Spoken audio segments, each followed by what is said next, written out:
So I would leave this teaching energy and this internet energy, yeah, which so much going on here.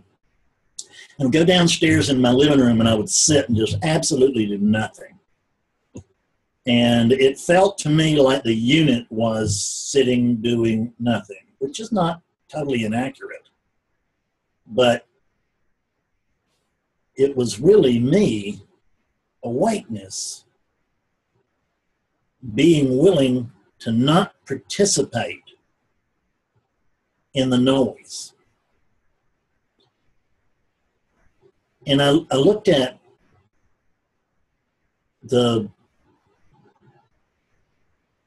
I would look around after I'd settled down for just a minute, and I would look around and I would do tricks that I use with you guys. And because, you know, which is like, so where's the trouble in this room? Well, there's no trouble in this room. How about all the other, what other rooms are you experiencing right now? Well, I'm not experiencing any other rooms. So, I mean, you know, everything's okay here, but so can you experience anything other than here? Well, no. So, I mean, so are you telling me that everything is all right now, right here? Well, yeah. So is there anything else other than right here, right now? Can you presently experience anything other than right here, right now? Well, I can reflect or project.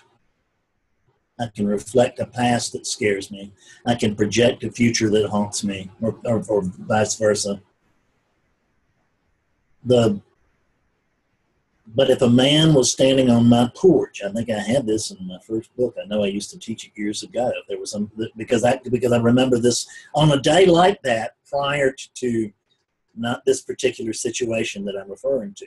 On another day, I remember sitting in that chair in my living room and realize and just being nuts up here, just nuts, and realizing that if there was someone on my porch looking through my window, he would see just, oh, what a life. I wish I had a life like that. Because here I am, and I'm in this, you know, nice, comfortable chair, and I got a cat in my lap, and there's tea on the table, and I'm all these books, and it's just, you know, the light's perfect.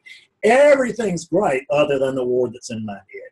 But he wouldn't be able to see anything but the calm, because that's all that there really was.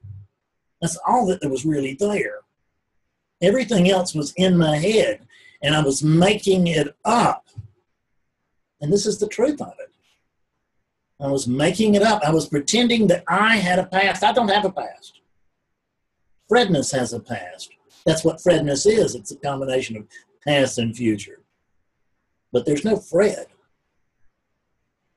So, and I don't have a past. I can experience this moment right here, right now. I can be awake to this moment right here, right, and no other moment, because there is no other moment for me. But so long as I think I am the body, I am going to have conflict and worry and stress and all of that. But only while I'm thinking that I am the body.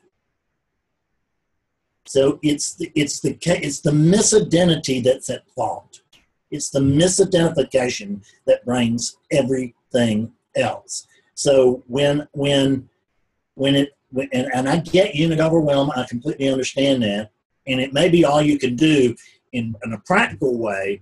Maybe all you can do is just, to the best of your ability, know your true nature, whether you can feel it or not right now. Know your true nature and drop back and let it play out the best that you can. That may be that on a practical level, that's what you can do. But on a more assertive level, do inquiry. So this shouldn't be happening. Is that true? When I was out in my living room and I was looking around, there's nothing in this room. So so am I actually in any imminent danger? No. Is it possible I could die before any of this plays out? I mean, whatever. Yes. See, I'm just making up stories. I'm gonna live till I'm 90, and I'll live. You know, I'm gonna go crazy when I'm about 75, and I'll live and pester everybody till I'm about 90, and then I'll go through some agony for 6 months, and then I'll die. Why wait? I mean, let me just start suffering now, right? And that's what, and that's the truth of it, is that we just make this stuff up, and then we start believe it, and then we suffer from it, and then when we get to where we're just absolutely sick of suffering from it, we turn to spirituality to try to overcome the shit that we're making up to begin with. Take the shortcut. Recognize that, wow, I'm just making this stuff up, and it's scaring the hell out of the unit. Because there's not a Fred there that's making this up. There's just oneness there that's believing arising thoughts. If you're worried, you're believing thoughts. And the first thought, this shouldn't be happening, and this is bad. And we don't have enough information to make either one of those judgments. I can tell you that as far as I can tell, if it's happening, it should be happening. And by that same token, if it's bad or good, if it shows up first bad, it could be a blessing. On the night that this thing began a couple of years ago, I looked at Betsy and I said, that was the first thing I said, let's just remind ourselves that we don't know that this is the very best thing that ever happened to us. And it has had its benefits. I'm not saying I wish it on anybody else.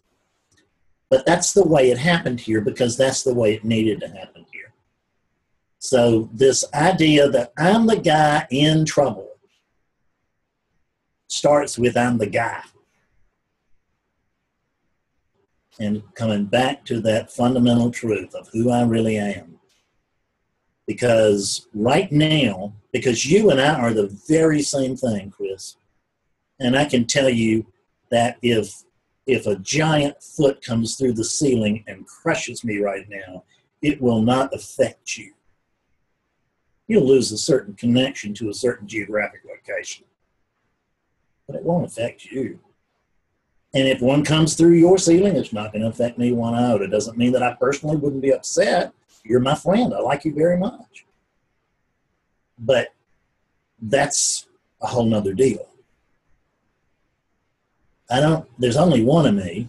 There's only one, period. So I don't need anything else to be complete, to be happy. This is it. It's a good thing, too, because there's not anything else.